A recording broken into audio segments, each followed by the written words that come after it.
Mesdames et messieurs, bonjour et bienvenue dans ce bulletin d'information sur RTC. Et pour démarrer ce 10 décembre, la Déclaration universelle des droits de l'homme est célébrée à Vélingara.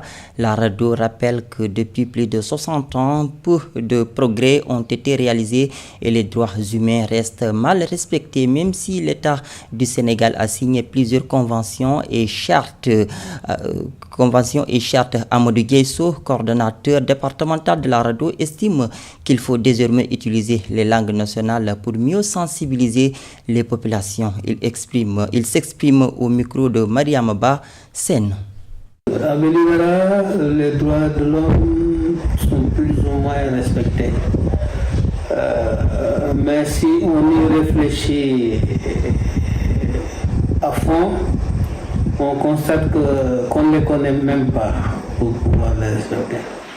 On les viole souvent, c'est parce qu'on ne les connaît pas. Malgré ces conventions, malgré ces chartes, malgré ces protocoles, les droits humains ne bougent pas d'un iota. Alors, qu'est-ce qu'il faut faire? Prendre les gens, les frapper quand ils veulent. En tout cas, tous les instruments juridiques pour appeler les gens à savoir qu'on est humain, ils sont d'égale dignité, on doit les respecter, on doit les traiter, ils doivent jouir de leurs droits. Tous les textes là sont là, et peut-être c'est la vulgarisation, peut-être qu'il faut aller vers la vulgarisation de ces textes en langue nationale pour permettre, pour éviter ce que j'ai dit que c'est parce qu'on ne les connaît pas, parce que ces textes-là sont en français. Si vous le prenez au Sénégal, quelles sont les personnes qui peuvent lire ces textes-là et les comprendre? Je crois qu'il faut aller vers une autre forme pour amener les populations à les connaître, les traduire en langue nationale pour qu'on puisse se les approprier et aller vers peut-être le respect. Restons sur la question des droits humains. Les femmes vivant avec un handicap subissent fréquemment des violences basées sur le genre. Déplacement, silence et manque de structures adaptées les empêchent de porter leurs affaires devant la justice. Les acteurs appellent à plus d'inclusion et de protection afin de mieux prendre en charge leurs doléances. Reportage Sophie Dramé. Les personnes en situation de handicap, surtout les femmes et les jeunes filles, sont plus exposées aux violences basées sur le genre. Elles cumulent deux vulnérabilités, leurs conditions de femme et leur handicap. Cela fait qu'elles sont davantage exposées aux agressions physiques, psychologiques ou sexuelles. On est souvent jugé à travers la perception. Donc, cette perception-là nous pèse beaucoup. C'est des mots, c'est des verbes, c'est des regards, c'est psychologique qui porte ça. Par exemple, si une belle famille dit que mon fils ne se marie pas avec une handicapée, ou bien sa première femme ne doit pas être une handicapée, vous dire, parfois vous rencontrez une personne, ils vous disent, est-ce que si tu arrives à enfanter, ou bien si tu enfantes, est-ce que ton enfant va être aveugle ou ton enfant va être handicapé? Donc ça, c'est des remarques, c'est des questions qui touchent la personne. Ces personnes handicapées sont beaucoup plus exposées aux agressions sexuelles. Il y a aussi le viol qui est très ressenti parce que la femme handicapée, l'enfant handicapé est laissé souvent à la maison, tout le monde sort et il y a le petit cousin, il y a le petit tonton qui est à côté, qui n'attend que tout le monde sorte pour pouvoir venir vous abuser. Mais le plus dur, le plus crucial, c'est ceux qui ont un handicap mental, intellectuel. Là, vraiment, ils souffrent. Pour mettre fin à ces abus, il est essentiel de renforcer la sensibilisation, d'améliorer l'accès à la justice et d'adapter les services d'accompagnement à leurs besoins spécifiques.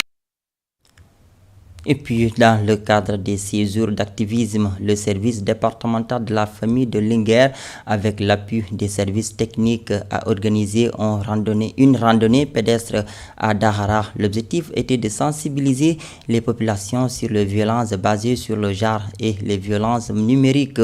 Le préfet de Linguère, le présent à l'activité, a rappelé l'interdiction de l'usage du téléphone portable en milieu scolaire. Compte rendu Mamadou Kane.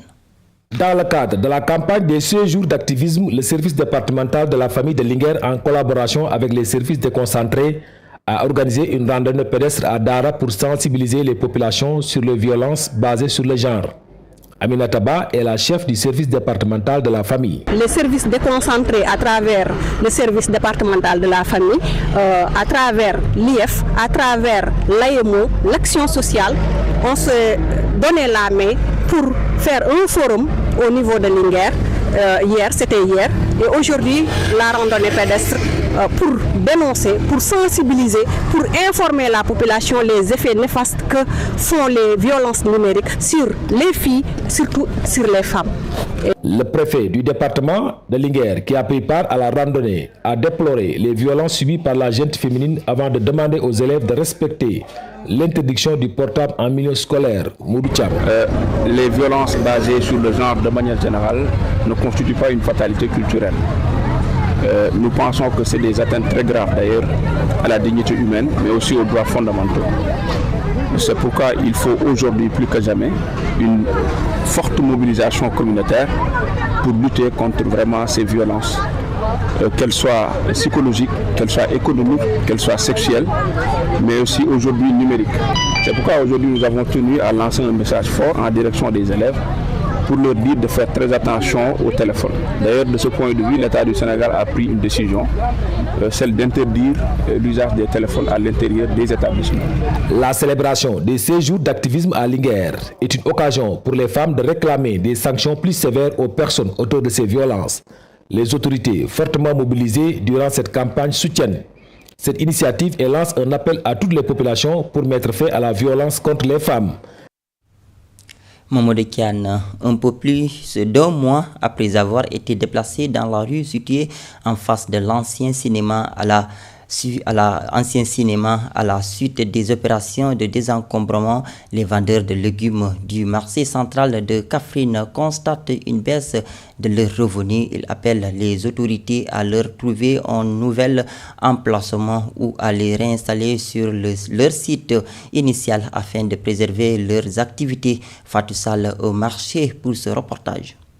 Ce sont des centaines d'hommes et de femmes, tous chefs ou soutiens de famille, qui gagnent leur vie ici.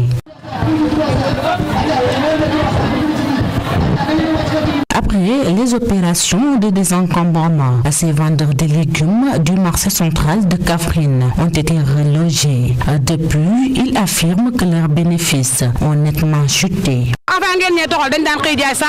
Avant le déguerpissement, nous vendions 100 000 francs ou plus par jour. Mais depuis ces opérations, nous ne pouvons même plus vendre 25 000 francs et nous avons accumulé des dettes.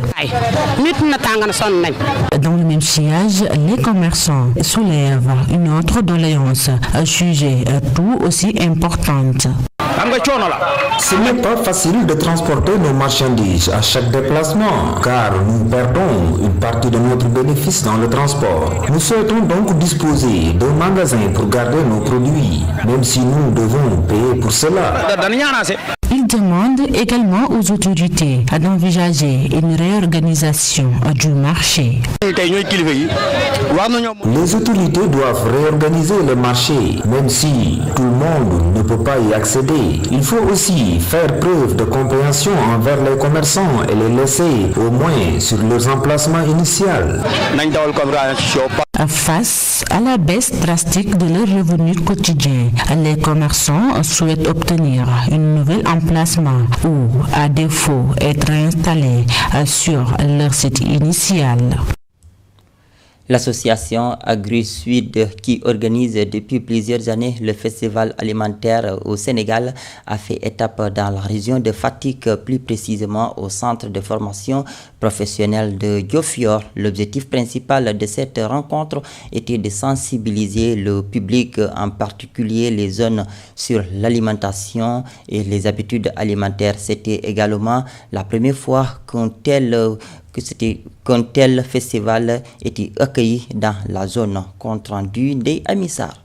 Sur le thème « Accès à une alimentation de qualité pour toutes », les habitudes culinaires ont été passées en revue. Le constat est sans équivoque. Nos modes d'alimentation sont à l'origine de plusieurs pathologies. Tel a été le message central. Ça parle de la sécurité alimentaire, ça parle également des habitudes alimentaires. Et je pense que venir au CFE, où on trouve déjà une filière agroalimentaire, une filière restauration, leur parler de la sécurité alimentaire, leur parler des habitudes, bons comportements qu'on doit avoir et des bons aliments.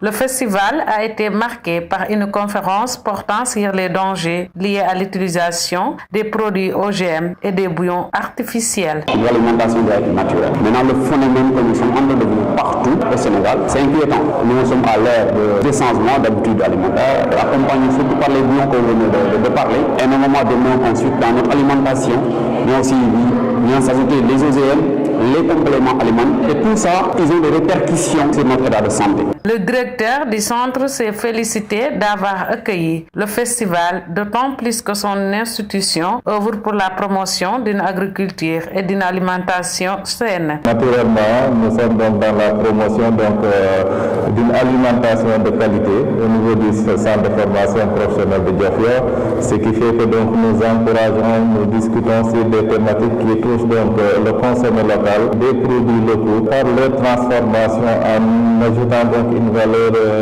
ajoutée, tout ça pour aider la communauté donc à prendre conscience, s'orienter vers donc les produits donc locaux qui sont garants d'une bonne santé. Pour les organisateurs, notre avenir se joue dans nos assiettes. Dès lors, l'adoption de bonnes pratiques agricoles et de comportements alimentaires sains doivent désormais être placés au premier plan. Mesdames et messieurs, c'est la fin de ce bulletin d'information. Merci à vous de l'avoir suivi. Merci et au revoir.